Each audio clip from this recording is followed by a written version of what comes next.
Capítulo 3. Calcuta, telón de fondo para una epifanía. Amanece en Calcuta. Incluso a esta hora temprana, la ciudad es ruidosa, concurrida, calurosa. La humedad impregna el ambiente de las tiendas de Chowringhee a las casuchas de Motillín. Se cuelga como una segunda piel de la ciudad que se despierta. Es el aliento caliente de Kali, la diosa del mal, que devora a sus esposos, de quien sugiere la leyenda que la ciudad recibió el nombre. Los 16 millones de habitantes de Calcuta empiezan a desesperarse. Muchos se despiertan para pasar otro día en las aceras, acurrucados bajo cartones y ropa andrajosa. En las calles, el tráfico comienza a avanzar y a aumentar, como un gran océano que desborda sus márgenes. Por los carriles de las arterias principales y las calles secundarias se mezclan los gases del diésel con el sándalo y el olor lejano y dulce de las lumbres para cocinar. Arriba graznan ruidosamente los cuervos, colgados de los árboles y de los tejados de las casas, insolentes y ajenos a los que los rodea. Abajo, en la acera, los hombres se acuclillan sobre el cemento agrietado, fumando bidis y espantando a las moscas mientras leen enfrascados el periódico de la mañana. Calle adelante, cerca de la estación de Sealda, los vendedores ambulantes exponen sus mercancías en altos montones que invaden la acera, rodeados por un mar en movimiento de sandalias y pies descalzos. Por los laterales de la carretera corren los que tiran de los rickshaws, engullidos por el humo y el tráfico. Bronceados por el sol y demacrados, transportan a sus colegios privados a los hijos vestidos de uniforme de las familias acomodadas, mientras esquivan a viandantes, vendedores ambulantes y transvías. Enormes autobuses con los laterales de acero recorren traqueteando las carreteras principales. Pasan por las calles abarrotadas a toda velocidad, con viajeros colgados en los laterales y sobresaliendo de las ventanas y las puertas abiertas. Los rickshaws con motor zigzaguean entre el tráfico, esquivando y abalanceándose como insectos, evitando a los vehículos que vienen de frente por milímetros y segundos. Más allá, en la periferia, hombres descalzos empujan sus carros de mano, cargados con altos montones, en dirección al mercado. Caminan con dificultad en medio de nubes de mosquitos, bocinas incesantes, y el embate perenne de los camiones y los raudos autobuses que pasan a su lado.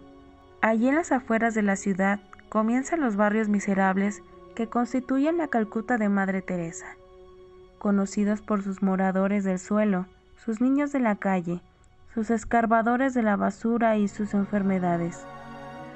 Aunque en los últimos años ha mejorado mucho, en los tiempos de Madre Teresa, esta zona se había convertido en sinónimo de lo peor de la pobreza humana. Este sería el dominio de Madre Teresa por el resto de sus días, su lugar de encuentro con Dios en los pobres y nuestro lugar de encuentro con Dios en ella. Para hacernos una mejor idea de la situación a la que se enfrentó Madre Teresa con 5 rupias en el bolsillo, observemos más de cerca una de las más famosas barriadas de Calcuta, la llamada irónicamente Ciudad de la Alegría, en la que por entonces se encontraba una de las concentraciones más densas de humanidad del planeta, 77.519 habitantes por kilómetro cuadrado.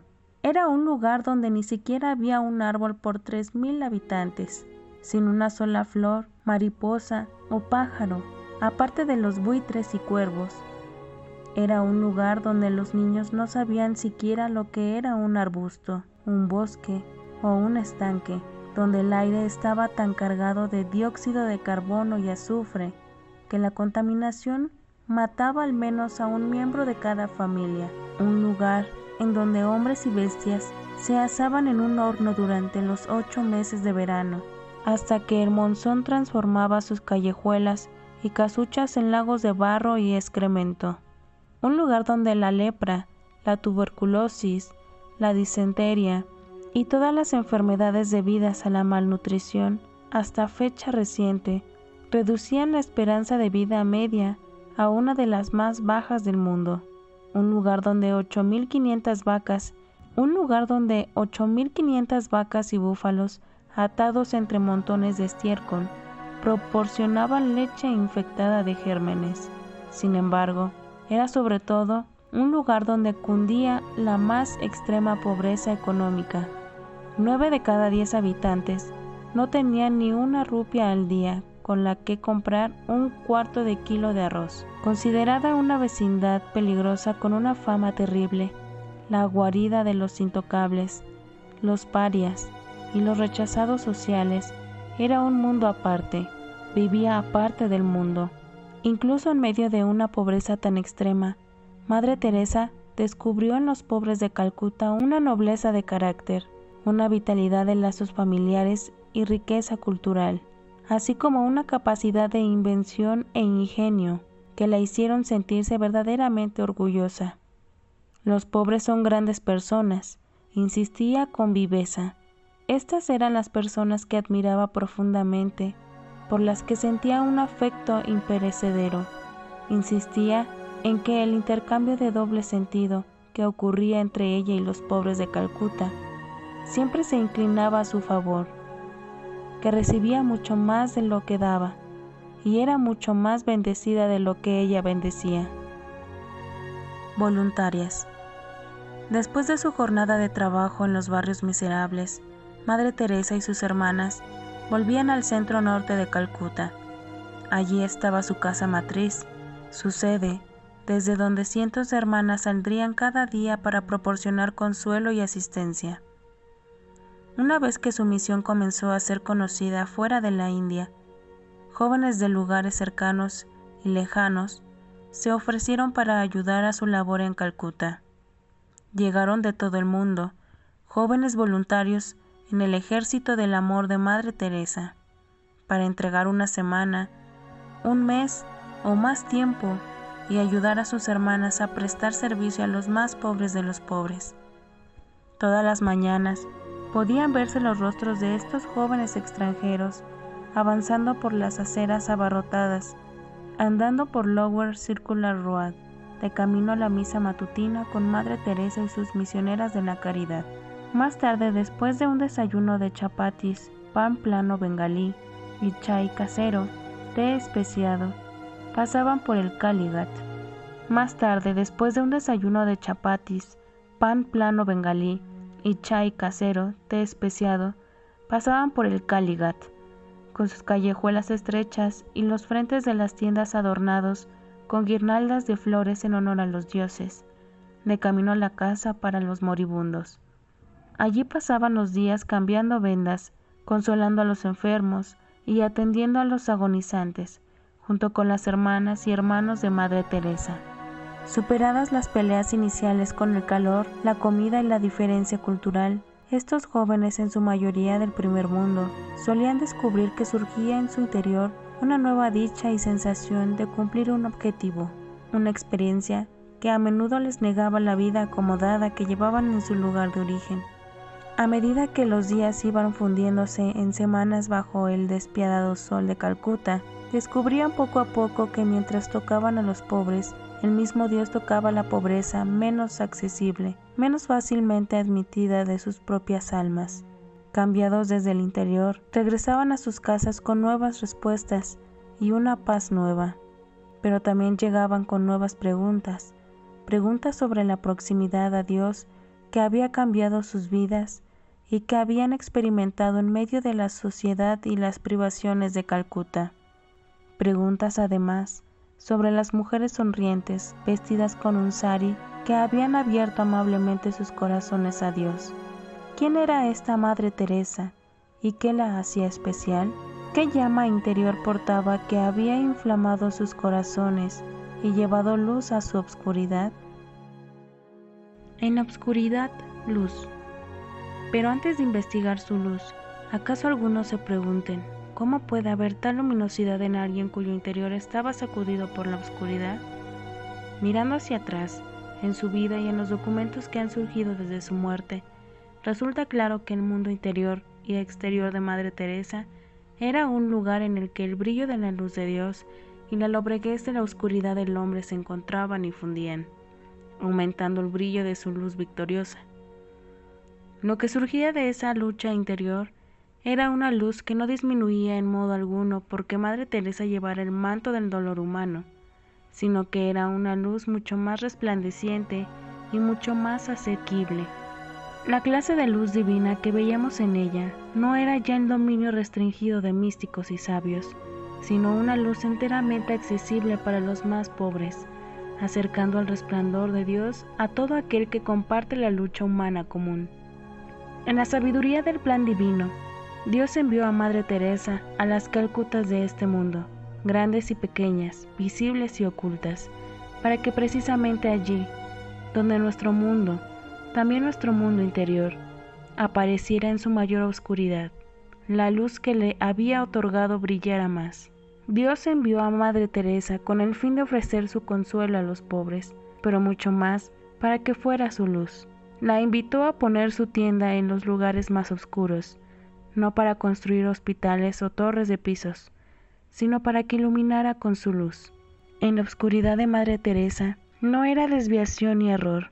En lugar de ser un descuido divino, su viaje a través de la noche tenía un objetivo definido y más hondo en el plan de Dios, además de llevarla a compartir la lucha oscura de Jesús en la cruz y la lucha de los demás pobres de los pobres del mundo, además de llevarla a compartir la lucha oscura de Jesús en la cruz y la lucha de los más pobres de los pobres del mundo. La oscuridad de Madre Teresa pretendía ser una luz para el resto de nosotros. Su noche era una metáfora para las tinieblas de nuestro valle de lágrimas, el mapa que un cartógrafo grabó en su alma para dirigirnos a través de nuestra propia oscuridad espiritual a la luz divina.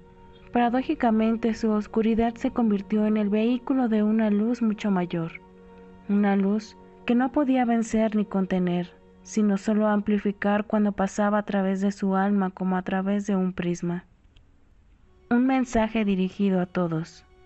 La energía y el ímpetu para su nueva vida no provinieron solo de su encuentro en el tren a Darjeeling, sino del mensaje que Dios le había comunicado allí, un mensaje en el que le reveló la inmensidad de su amor por nosotros, sobre todo en nuestra debilidad y luchas. A lo largo de toda su vida, Madre Teresa conservaría este mensaje en su corazón e inspiraría en él todo lo que hacía. Madre Teresa compartió su mensaje con todos los que la escuchaban, del presidente de Haití, Jean-Claude Baby Doc Duvalier, quien había olvidado a su propio pueblo, que se moría de hambre fuera de su palacio, al hombre arrugado de los barrios bajos de Los Ángeles que habían olvidado su propio nombre. Sabía que cuando mayor era nuestra necesidad, cuanto más grande era nuestra pobreza interior o exterior, incluso cuanto mayores eran nuestros pecados y nuestras flaquezas morales, mucho más grande era el anhelo de Dios por nosotros. Para Madre Teresa, el impulso que llevó al buen pastor a dejar las 99 para ir en búsqueda de una sola oveja perdida ya no era un misterio, pues ella misma lo había experimentado. El mismo ímpetu divino se había adueñado de su vida. En los meses posteriores a la obtención del premio Nobel, ofrecí proyectar la película que recogía su obra, Something Beautiful for God, algo hermoso por Dios, después convertida en un libro con el mismo nombre, que se tradujo al castellano como Madre Teresa de Calcuta, a cualquier grupo que estuviera interesado. Me invitaron a iglesias, organizaciones cívicas, escuelas y reuniones de todo tipo, y en todos los casos los asistentes acababan llorando, tan conmovidos que hacían cola para ofrecerme donaciones para enviar a Calcuta. Estaba siendo testigo no solo de la atracción que ejercía Madre Teresa, sino de la perplejidad que causaba, mientras la gente forcejeaba con el raudal recién descubierto de generosidad que brotaba de su interior.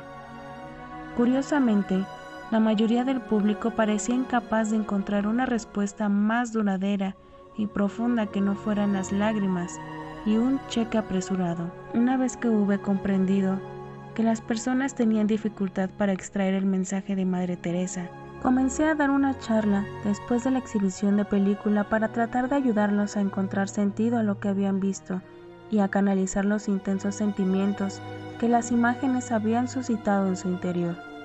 Les decía lo que Madre Teresa les habría dicho, que no había necesidad de salir fuera, ni siquiera de cruzar la ciudad para imitarla o para hacer algo significativo con sus vidas. Ella habría señalado a los que sufrían en las Calcutas ocultas de su alrededor, en sus propios hogares, familias y barrios, en el hombre ciego de la calle o en el pariente no perdonado, olvidado tras los muros de un asilo. Todo eso eran Calcutas en miniatura, donde Cristo, oculto bajo su angustioso disfraz, espera nuestras manos para servir y nuestros corazones para amar. Como recordaba Madre Teresa a todos los públicos a los que se dirigía, lo que hagamos a uno de nuestros hermanos y hermanas más pequeños, se lo haremos a él. Los extremos de pobreza física de Calcuta y el dolor interno que provocaban los corazones de los pobres eran en buena medida ajenos a los públicos occidentales. Se necesitaba un nuevo grado de comprensión para que la gente trasladara la caridad heroica de Madre Teresa en la lejana Calcuta a gestos pequeños y en apariencia nada heroicos de bondad y compasión en sus propias vidas y entornos limitados. Se les estaba desafiando a aliviar el mismo dolor de espíritu que habían visto en la pantalla, pero oculto esta vez bajo las praderas ciudadas y las fachadas tranquilas de su propio barro. Se les estaba desafiando a aliviar el mismo dolor de espíritu que habían visto en la pantalla, pero oculto esta vez bajo las praderas ciudadas y las fachadas tranquilas de su propio barrio. Solo explicando las aplicaciones del mensaje de Madre Teresa a cada vida, mis públicos comenzaron a salvar el abismo que se abría entre Calcuta y su casa, entre la pobreza material del tercer mundo y la pobreza espiritual que era la suya. A la postre Dios les estaba pidiendo a ellos y a nosotros la misma clase de generosidad vivida por Madre Teresa, solo que en un emplazamiento diferente y practicada de distinto modo. Madre Teresa nunca pidió ni esperó de sus oyentes que contribuyeran a su obra mandando un cheque, sino que sugería que vinieran y vieran la labor de sus hermanas y aprendieran a pasar el tiempo con los pobres y los necesitados, a entregar su corazón y no solo su cartera. Firmar un cheque era fácil de hacer y fácil de terminar. Nos permite practicar la caridad mientras mantenemos a raya el impulso interior que nos incita a dar más de nosotros mismos y de nuestro tiempo en lugar de nuestras posesiones. Este era el reto al que se enfrentaba la gente cuando descubría que el avivamiento de la conciencia y el corazón que despertaba Madre Teresa nos aterrorizaba y fascinaba al mismo tiempo. Madre Teresa señalaría que por muy nobles que fueran nuestras intenciones, al entregar dinero, tanto Dios como el prójimo necesitaban más y mejores cosas. Dios no nos había enviado un cheque en nuestra necesidad, sino a su Hijo. Se entregó a sí mismo sin medida, como cualquiera de nosotros puede hacerlo, estemos donde estemos y como lo decidamos. Nosotros somos los llamados a ayudar a los que nos rodean, no Madre Teresa ni sus hermanas, quienes los rincones lejanos del tercer mundo ya han hecho su parte y mucho más. Somos los que ya estamos aquí, viviendo en la misma calle, en el mismo barrio, donde todo sufrimiento y necesidad ocultos quedan desatendidos. Nosotros somos los enviados por Dios, ungidos y equipados para entregarnos a quienes ha colocado a nuestro alrededor. No necesitamos habilidades o recursos especiales para hacer la obra del amor. Necesitamos solo empezar, incluso de la manera más insignificante. Madre Teresa sabía que incluso las semillas más pequeñas de la caridad pueden producir una cosecha abundante y duradera si tenemos valor para remangarnos y comenzar. Ella invitaría a su público a dar algún paso concreto, por muy pequeño que fuera, para servir a los de alrededor, para poner el amor de Dios y el suyo en acción viva. Por deferencia a la invitación de su amigo el Papa Juan Pablo II, Madre Teresa pasó la mayor parte de sus últimos años compartiendo este mensaje con públicos de todo el mundo, de las guarderías a la Asamblea General de la ONU. Juan Pablo le había pedido que proclamara el amor de Dios, especialmente en aquellos lugares a los que él no podía ir, lugares arrasados por la guerra y la penuria, cuyas realidades políticas le impedían visitar, como el entonces bloque soviético y la vasta extensión del mundo musulmán. Si el encuentro y el mensaje de Madre Teresa tenían tal importancia, ¿por qué no hemos escuchado hablar de ellos o hemos escuchado tan poco? La razón principal es que ella decidió vivir toda la gracia de su encuentro primero en su propia existencia, en servicio callado a los más necesitados, antes de compartirlo con sus hermanas o con el mundo. Debido a su largo silencio, no solo la importancia de su mensaje, sino su misma existencia, puede constituir una sorpresa incluso para sus admiradores. Este ha sido su gran secreto desde 1946. Esta era la llama interior que la condujo a través de la noche oscura del alma, igual que la columna de fuego que condujo a Israel por el desierto hace mucho tiempo. Aparte de la gracia recibida en el encuentro en el tren, nada explica a Madre Teresa de manera adecuada. Nada más puede justificar plenamente la vida que llevó o las cosas extraordinarias que consiguió. Madre Teresa fue más que un simple Albert Schweitzer en femenino. Fue sobre todo una mística, aunque una mística con las mangas enrolladas, cuyo espíritu escaló a las alturas mientras su cuerpo se inclinaba amorosamente sobre los oprimidos y los moribundos. Al explorar los secretos de su hondo misticismo en los capítulos siguientes, los que ya conocen a Madre Teresa la conocerán mejor, y quienes solo saben de ella a través de los medios de comunicación llegarán a conocer su alma. Su encuentro y su mensaje eran, en el plan divino, más para nosotros que para ella. Aunque este libro trata de la transformación que el encuentro produjo en el alma de Madre Teresa, más que de ninguna otra cosa, trata de Dios y del lector. Trata de lo que Madre Teresa aprendió sobre Dios y cómo Él nos ve a cada uno de nosotros, cómo anhela una intimidad con nosotros y la oportunidad de rehacer nuestras vidas, al igual que lo hizo con la de Madre Teresa. Más que acerca del mensaje de Dios a Madre Teresa, este libro trata del mensaje de Dios por mediación de ella a ti que lees estas líneas. Es seguramente su esperanza, desde el lugar que ocupa en el reino de los cielos, que este mensaje, depositado suavemente una vez sobre su alma y vuelto a contar en estas páginas, toque y transforme tu vida igual que hizo con la suya.